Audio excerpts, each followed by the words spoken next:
So at the time of this recording, Robocop, the remake, is just about to hit theaters in Kaiju Pop's homeland of Japan. And despite what you may think about the film, whether it's crap or not, Robocop should be a prime video gaming character.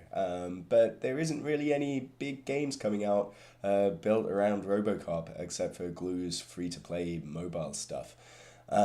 Which is weird. It's weird that Robocop isn't really big in as a video games character. Perhaps it's the slowness of his pace, but despite the fact the original Robocop arcade game was okay as a slide-scrolling shooty thing, it's probably better known for its Spectrum and Game Boy 8-bit conversions, which had probably the best Spectrum music of all time.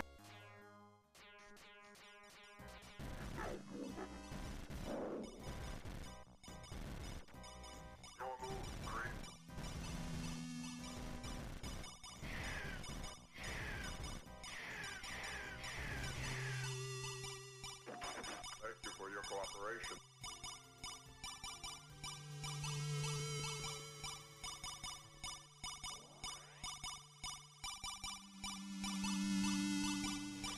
So how could it possibly be that anything interesting could have come from Robocop if it didn't come from the first film, and it certainly didn't come from Titus on the Xbox years later? In fact, one really interesting Robocop game did come out, and it was based around Robocop 3. Oh my goodness. That film was an absolute cinematic shitfest, but it did produce a really interesting game. Not on the SNES, where it was, well, the SNES and Mega Drive and all the other console versions at the time were dull as dishwater side-scrolling shooters, as you might expect. But Ocean did something really interesting with the computer versions, and on the PC, the ST, and the Amiga, Ocean looked to digital image design. DID was formed in 1989 by a couple of guys, Philip Alsop and Martin Kenwright, and they'd later become known for their flight sims, TFX for instance, which was well reviewed, and Martin Kenwright would go on to form Evo Studios that were known for their quite decent World Rally Championship games on PS2, the really rather good MotorStorm games on PS3, and the eternally troubled, it seems, Drive Club on PS4. They'd developed a flight sim called F-29 Retaliator for Ocean, and then started work on this sort of space shooter called Epic, which was, I guess, troubled. It got delayed, a whole bunch of times, but it was garnering attention for having a really swish 3D engine, which squeezed an awful lot out of Amiga hardware at the time, which was getting on a bit. So, while Epic was undergoing some delays, Ocean handed them Robocop 3, and that's something that I'd never played before this week, and it's something we're going to take a look at now. It was actually, perhaps not fondly, but most well-known, not for the game itself, but for its bizarre DRM, which introduced, I think this was the first time this happened on Amiga, but a few Spectrum games had it. It had a dongle. This little plastic, rudely named instrument was a thing that you actually had to put in the joystick port of your Amiga or your other computing device, and then plug the joystick through it in order to get the game to work. This did not work. It didn't deter pirates at all, who quickly cracked the dongle system. It actually hurt Robocop 3 an awful lot, because certainly in the Amiga's case, because Commodore would very shortly announce the Amiga 600, and the little dongle didn't work on the new Amigas, which meant Robocop 3 was just really limited on the number of systems it came out for. But yeah, enough of that. Let's look at the game itself. Here we go then, and the first thing we see here is some very sort of cinematic opening titles, but once we get past that and get past the obvious, hey, choose your English, choose your language, idiot. I went with English here, but you can go with German or French. But the other thing here, yeah, you're given the choice between movie adventure or arcade action, and bear that choice in mind because we're going to have to come back to it in a bit. And yeah, then once you've chosen the movie adventure as I've picked here, it all clicks and whirs and loads up, and then after that you're greeted with the typical sort of I don't know, news anchor things, you know, those news sequences that were oddly precognizant of the, you know, the disastrous nature of 24-hour news networks in the original Robocop. Well, you know, here, because this is a video game, it's done just to introduce what the objectives are and such. These bits, you know, I mean, they're pretty standard at the moment. There's certainly nothing of the quality that say Cinemaware did in the late 80s and early 90s. So nothing too exciting in the sort of 2D art perspective. No sort of animated mouths, you know, comically Jerry Anderson style. But no, instead it's a little bit set up about these splatterpunks and the terribly corrupt Detroit police. And then an ED209 goes rogue. There's that bit which looks comically shit, and everything starts off.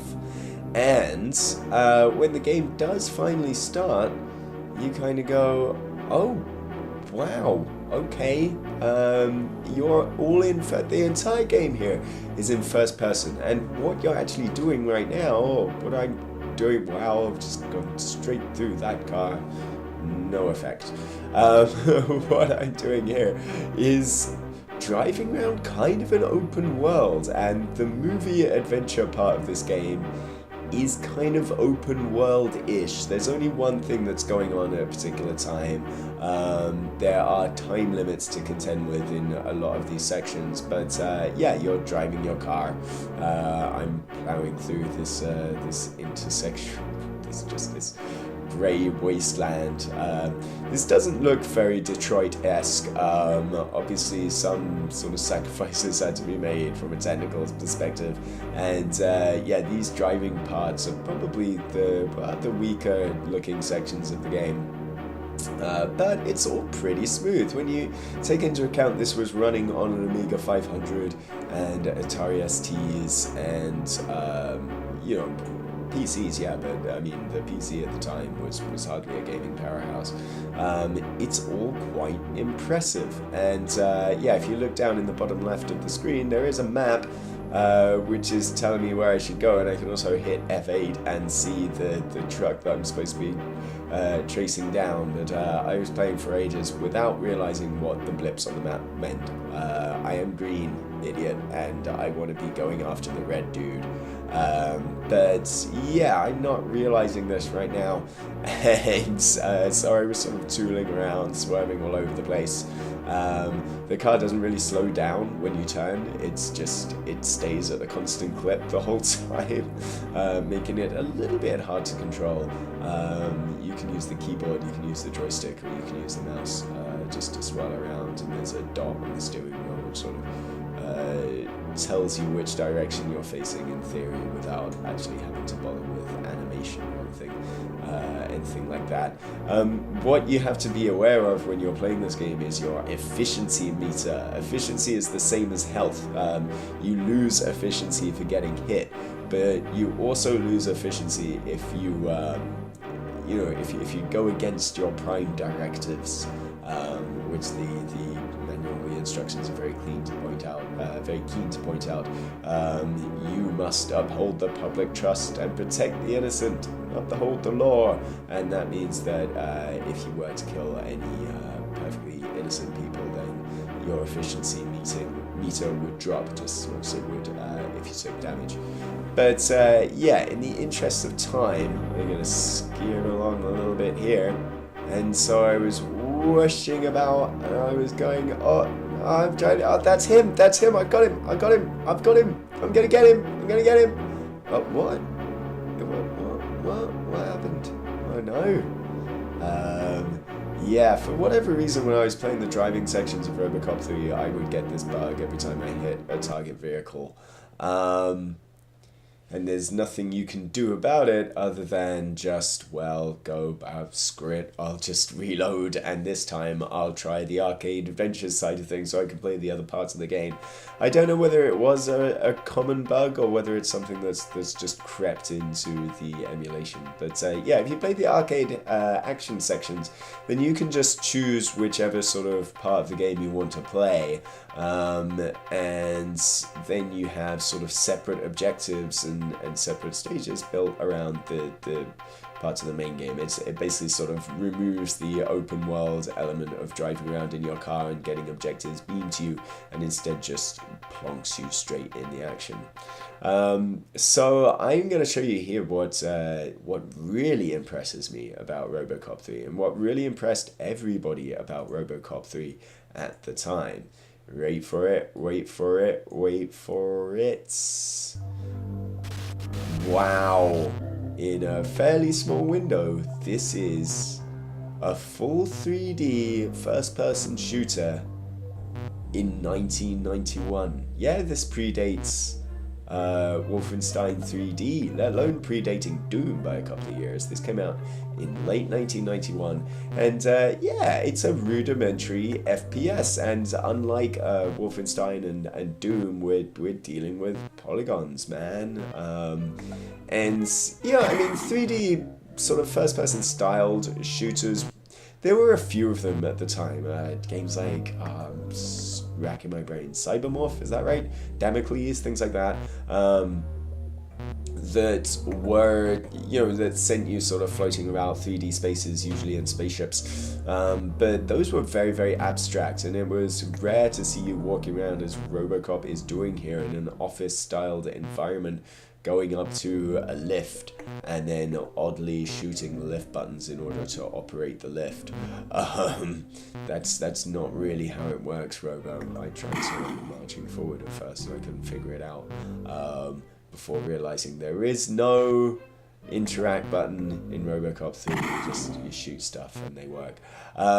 So yeah, the controls were a bit weird here because you're using the mouse to do everything. You can see the crosshairs on the screen. I move the crosshairs. If I move the crosshairs to the top of the screen, I walk forward. If I move them to the right and to the left, I look to the right and left of the OCP building here. Or I can keep the crosshairs in just one position and then get him, yeah. I can hold the crosshairs in just one position and hold the right mouse button, and Robocop sort of trudges forward as he's doing here. So these people sort of pop up out of the blue and you got to shoot them, and you've got to not shoot the guys who are not guys that are shooting at you. And it seems pretty straightforward, but as I'm getting shot here, the screen sort of goes to static in a cool sort of Robocop effect, but they hadn't sort of mastered the art, and I was going, what?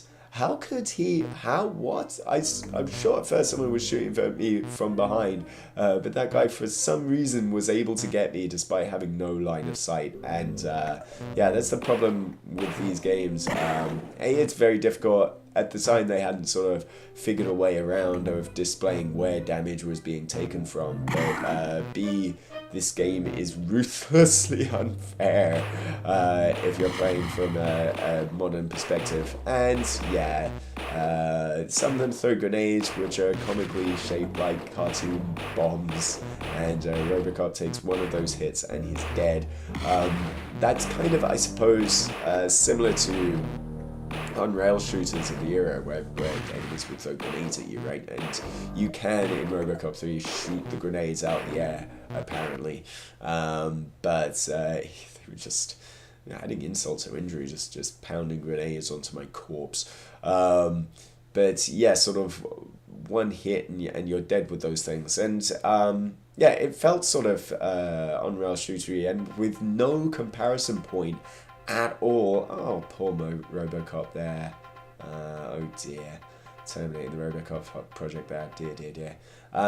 With no reference point at all. A lot of magazines were kind of talking about these first-person shooter segments, which technically was super revolutionary, and going, oh, it's just like Operation Wolf, but you can walk through it on your own. They weren't. It was weird how I mean, they were pleased, they were excited about it from a technical perspective, but they were hardly looking at it as a new genre. So I think it took id to do that, but DID were sort of doing cool stuff with the first-person shooter long before. There's a couple of other different sections in Robocop 3, and they're all kind of crap, really. There's one more first-person shooter section. This time you're walking down the streets, and here it is. It's pretty much the same as the office buildings, except you're in sort of this corridor of streets. So it is kind of, you are kept to moving around corridors rather than open environments. But it's still really impressive, and it sort of shows the power of the 3D engine that DID were putting together for I think mainly for Epic at the time, and Epic looked fantastic. Granted, that was more of a technical demo than a game as well, but you could walk down the street and get killed by a grenade from behind with no idea where it was coming from. So it's hardly a section that ages particularly well, I think, but there you go. You can try and do the driving in arcade action as well, and just as a confirmation, push, first collision, and you have to crash and reset the game, so there's that. Then there's these bits where Robocop 3 is flying an experimental Robocop 3, as if the guy is Robocop 3. James Murphy is Robocop 3. There's these sections where DID technically play to their strengths of doing sort of fly bits, but I, for the life of me, couldn't figure this out. It's a lot faster than the FPS sections, largely because there's not as much stuff on the screen, but it's really, really difficult to control Robocop using the mouse, and only the mouse. Perhaps I should have hooked up a gamepad or fiddle around with the buttons, but it's pretty difficult to figure out. You've got to sort of get people within a line of sight, get those helicopters within a line of sight so that you can shoot them, and you've got to be efficient. You've always got to be efficient. I think my efficiency is 77% in this footage here. Not good enough, not efficient enough. There he is, Robocop 3, doing his Superman impression. And yeah, it's kind of really hard to figure out, but probably a little bit disappointing from a DID perspective. The guys that had already bought you an F-29 game and were sort of bringing would continue to bring sort of flight sims like TFX to the market. This wasn't that great, and crap, oh no. Too soon? Is it? Can't be. So yeah, apart from that, there's also a truly bizarre bit where this is the fight against the Japanese Robocop. So Robocop 3 kind of had these this plot of a Japanese concern bringing their own Robocop to market that was way better than Robocop was in theory, and so it was a thinly veiled sort of commentary on the booming Japanese economy of the time, and the struggles that the Detroit motor industry was having. I couldn't fucking figure this out at all. It's sort of like a fighting game, but in first person, and then the ninja robot sort of floats through you. And I had the instructions here for Robocop 3, but I couldn't figure out what I was supposed to do to actually hit him. So there's that, and that's Robocop 3. I didn't make it sound very good, did I? But I think, but it was at the time, was it? I think. I don't know. I think the point is it was really interesting. I still would love to know just how this game actually got made. What kind of came about where Ocean could have just had the same side-scrolling platformer that was on every other format, but they gave it to DID to really use it as a sort of experimental proving ground for the cool tech that they had. And there's no denying that this looks shit, but the first person shooter sections were really technically impressive at the time, and were kind of, I don't know, more of a cornerstone of a genre than people are want to remember. It's an interesting thing that the movie game as sort of basis for experimental game design and pushing things forward in a cool way, that makes it sort of worthwhile to check it out if you've never played it before, but just, yeah, maybe not with a modern pair of eyes. So yeah, that's Robocop 3. I've been Chris Charlton. Thanks for watching, and do check out a written feature on Robocop 3 and the creation thereof on kaijupop.com. Thanks, bye.